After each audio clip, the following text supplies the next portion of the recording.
साहिवाल शहर में अरबों रुपए मालियत के तरक्याती मंसूबों के दौरान मुबैना गैर मयारी तामीराती काम के इल्जामात सामने आए हैं। गला मंडी के इलाके में जारी सीवरेज मंसूबे पर शहरियों की शदीद तहफ़्फ़ुज़ात का इजहार करते हुए मुतल्लिका ठेकेदार के खिलाफ एहतजाज। मुकामी शहरियों के मुताबिक साहिवाल में तकरीबन 7 अरब रुपए की लागत से नए सीवरेज निज़ाम की तनसीब का काम जारी। ताहम गला मंडी बास मकामात पर मुबैना तौर पर गटरों के गंदे पानी की मौजूदगी में मेन होल्स तामीर किए जा रहे हैं, जिससे मंसूबे की तामीराती मयार, शफ़ाफियत और मुस्तक़बिल में निज़ाम की पायदारी के हवाले से सवालात उठ रहे हैं।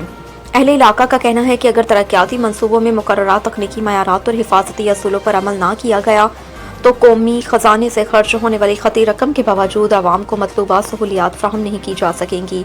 मुज़ाहरीन का मुतालिबा किया है कि मंसूबे के तमाम मराहिल की आज़ादाना और शफाफ तहकीकात कराई जाएँ। अगर किसी किस्म की गफलत या बेज़ाब्तगी या कवायद की खिलाफ वर्जी साबित हो तो ज़िम्मेदारान के खिलाफ कानून के मुताबिक कार्रवाई अमल में लाई जाएगी। शहरियों ने डिप्टी कमिश्नर साहिवाल, मुतल्लिका महकमों और आला हुकाम से मुतालिबा किया कि गला मंडी में जारी सीवरेज मंसूबे का फौरी तकनीकी ऑडिट कराया जाए, अवामी तहफ़्फ़ुज़ात को दूर करने के लिए मौसर इक़दामात किए जाएँ। वाज़ेह रहे कि इस मामले पर मुतल्लिका ठेकेदार और हुकाम का मौक़िफ़ मौसूल होने की सूरत में उसे भी नशर किया जाएगा।